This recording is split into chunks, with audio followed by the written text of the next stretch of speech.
एकांत के इस द्वार पर आज एक सज्जन का सवाल आया है। उन्होंने बड़े भारी मन से पूछा है, गुरुजी, जिस पर मैंने सबसे ज्यादा भरोसा किया उसी ने मुझे बड़ी चोट दी है।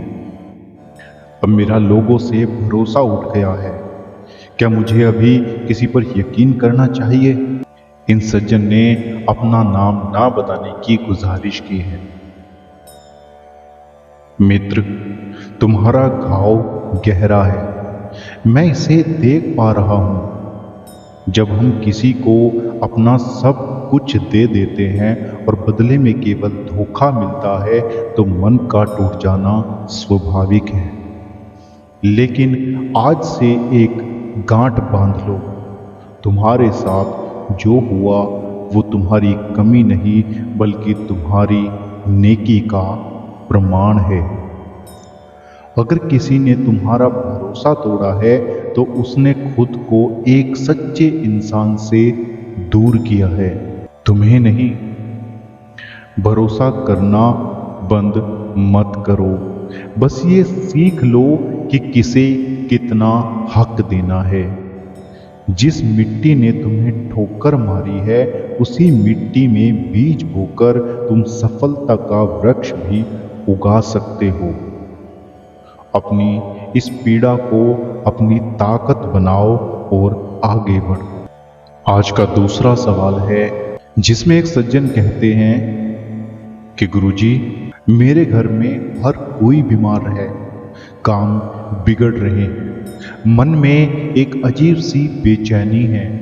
मुझे लगता है कि हमारे परिवार पर कोई तंत्र मंत्र या काला जादू कर रखा है।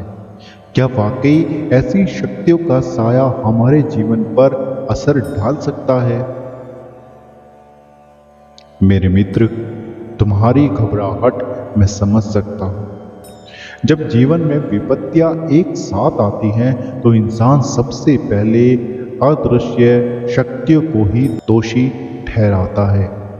लेकिन याद रखो, सबसे बड़ा काला जादू क्या है? वो ये है तुम्हारा अपना डर।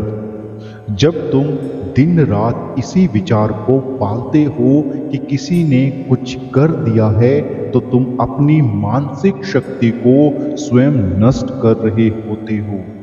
बीमारी और कलह के पीछे कई बार हमारे विचार, हमारा खान पान, हमारे आपसी संवाद की कमी होती है।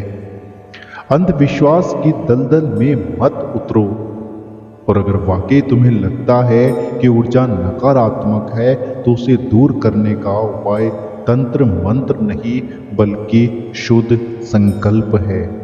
अपने घर को प्रेम, स्वच्छता और सकारात्मक बातों से भर दो। जहाँ प्रकाश होता है वहाँ अंधकार का कोई अस्तित्व नहीं होता। डरना छोड़ दो, क्योंकि जिस पल तुम डरना छोड़ दोगे उसी पल वो तथाकथित शक्तियां तुम्हारा कुछ नहीं बिगाड़ पाएगी। और विश्वास रखो, तुम किसी भी जादू से ज्यादा शक्तिशाली हो।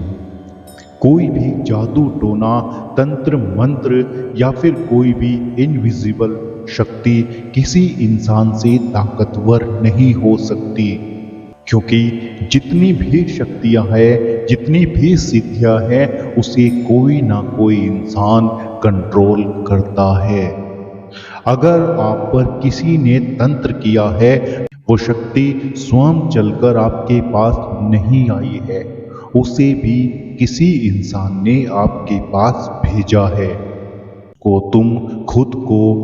तुम खुद सबसे पहले डरना बंद करो। और अगर फिर भी तुम्हें लगता है कि नहीं गुरुजी, किसी ने काला जादू जरूर किया है, मेरे घर में ऐसा माहौल कभी नहीं हुआ, कभी भी मेरा कोई भी काम बनते बनते नहीं बिगड़ा, एक साथ बीमारी, कलेश ये सब नहीं हुआ, शक्ति तो या काला जादू तो जरूर हुआ है। तो मेरे मित्र, सबका इलाज है भगवान हनुमान जी। आप बजरंग बली की शरण में जाओ, सुबह नहा धोकर बैठो और उनकी उपासना करो। आप हनुमान चालीसा का पाठ सुबह शाम अपने घर में करो। अपने परिवार के साथ बैठकर सुबह शाम भगवान का ध्यान लगाओ। भूत पिशाच निकट नहीं आवे, महावीर जब नाम सुनावे। घी का दीपक जलाकर भगवान के सामने बैठो, अपने परिवार को साथ लो। लेकिन अगर आपका परिवार आपके साथ नहीं आ रहा है तो कोई बात नहीं, आप हाथ जोड़ के उस प्रभु के, उस बजरंग बली के, उस महावीर के सामने बैठो और विनती करो, हे भगवान, मैं अब आपकी शरण में हूँ, मुझे बचाओ। हे मेरे प्रभु, हे महाशक्ति के सागर, हे महाबली, हे महावीर, तुम मुझे बचाओ। हे अंजनी के लाल, हे रामदूत, मेरी रक्षा करो। अगर तुम सच्चे दिल से उस भगवान को बुलाओगे तो तुम्हारे घर में पॉजिटिविटी अपने आप आनी शुरू हो जाएगी। तुम्हारे घर से सारी नकारात्मक शक्तियां दूर भागने लगी। तुम जादू टोना या किसी तंत्र मंत्र के चक्कर में मत पड़ना। ये सब अंधविश्वास है, ये सब तुम्हें लूटने के लिए बैठे हुए हैं। तुम अपने विचारों में शुद्धता लाओ, पॉजिटिविटी अपने विचारों में लाओ। उस भगवान के सम्मुख बैठकर जब तुम 1 घंटा या आधा घंटा या 15 मिनट तुम सब कुछ भूलकर उस पर ध्यान लगाओगे और अपने परिवार को अगर साथ ले लोगे तो पॉजिटिविटी अपने आप आनी शुरू हो जाएगी। तो भी आंखें बंद करके बैठना और ध्यान लगाना और अपने अंदर के एकांत को महसूस करना, अपने अंदर की उस शांति को महसूस करना और सब कुछ परमात्मा पे छोड़ देना और अपने व्यवहार में थोड़ी सी सादगी लाओ। अगले 7 दिन तक तुम घर में शांत रहने की कोशिश करना। मैं दावे के साथ कह सकता हूँ कि 8वें दिन तुम्हें पॉजिटिविटी अपने आप फील होने लगेगी।